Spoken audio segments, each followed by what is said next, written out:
నటుడు పోసాని కృష్ణమురళికి పోలీసులు మళ్లీ నోటీసులు ఇచ్చారు. టీటీడీ చైర్మన్ నియామకంపై పోసాని అసభ్య వ్యాఖ్యలు చేశారని సూలూరుపేటలో కేసు నమోదైంది. దీంతో పోసాని మళ్లీ అరెస్ట్ అయ్యే ఛాన్స్ ఉంది. ఇప్పటికే అనేక జైళ్ల చుట్టూ పోసాని తిరిగారు. పోసాని ప్రస్తుతం బెయిల్పై ఉన్నారు.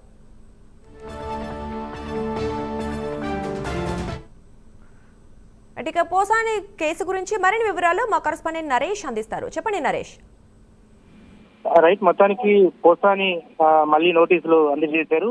టీటీడీ చైర్మన్ నియామకంపై అసభ్య వ్యాఖ్యలు చేసినటువంటి నేపథ్యంలో ఇప్పటికే పోసాని కృష్ణమురళికి సంబంధించినటువంటి పోసానికి మళ్ళా నోటీసులు జారీ చేయడంతో ఒక్కసారిగా కూడా వైఎస్ఆర్సీపీ పార్టీలో ఆందోళన కొనసాగుతుంది.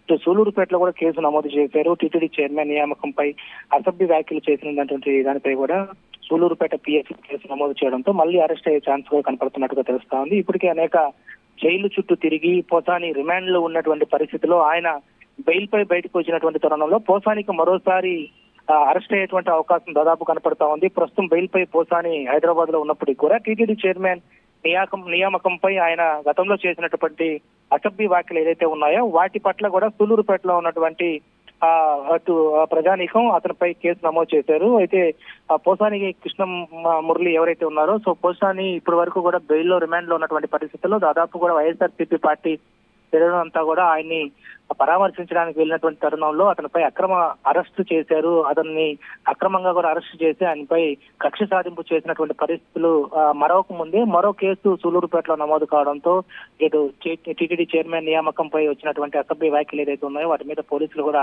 పూర్తి సమాచారాన్ని అయితే తీసుకుంటున్నారు. దీని మీద పోసాని కృష్ణమురళిపై ఎలాంటి చర్యలు చేపట్టేందుకు సిద్ధంగా ఉన్నారనేది తెలియాల్సిన అవసరం అయితే ఉంది.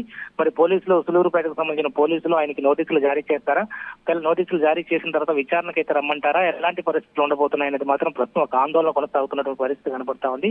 పోసాని పూర్తి స్థాయిలో కూడా గతంలో 5 ఏళ్ల కాలం పాటు అనేక విషయాల గురించి అసభ్య వ్యాఖ్యలు అభ్యంతరాలు కూడా వ్యక్తం చేశాడు. అనేక విషయాల్లో కూడా జోక్యం చేసుకుని వైఎస్ఆర్సీపీకి చెందినటువంటి నేతల యొక్క అండదండలతో ఆయన మాట్లాడినటువంటి పరిస్థితి మనం చూస్తానే ఉన్నాం. అయితే గత కేసు విషయాల్లో రిమాండ్ లో ఉన్నటువంటి పోసాని అనేక విషయాలు కూడా విచారణలో అనేక పోలీస్ స్టేషన్ చుట్టూ తిరిగినటువంటి తరుణంలో విచారణలో అనేక విషయాలు కూడా బట్టబయలు చేసిన పరిస్థితి ఉంది.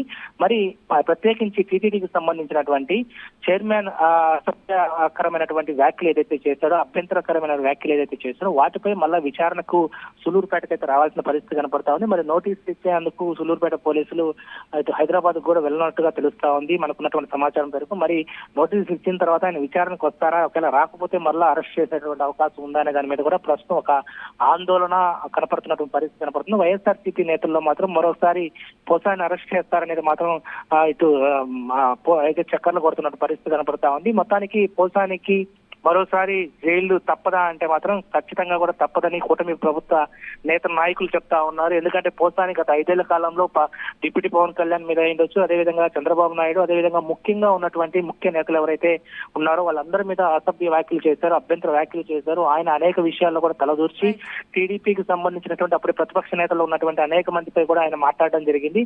ఇదే విషయం గురించి కూడా కూటమి ప్రభుత్వం వచ్చిన తర్వాత ఒక్కొక్క పోలీస్ స్టేషన్ లో ఒక్కొక్క సిటిజన్ బయటకు వచ్చి అతని మీద కేసు నమోదు చేశారు. అందులో భాగంగానే ఈ రోజు ఉమ్మడి నెల్లూరు జిల్లాకు సంబంధించినటువంటి సూలూరుపేటకు సంబంధించినటువంటి పిఎస్ లో ఆయన మీద కేసు నమోదు చేసి టీటీడీకి సంబంధించినటువంటి చైర్మన్ ఎవరైతే నియామకంపై అభ్యంతరకరంగా మాట్లాడినటువంటి వ్యాఖ్యలు ఏదైతే ఉన్నాయో ఆ వ్యాఖ్యల పరంగా కూడా రైట్ నరేష్, థ్యాంక్ యూ.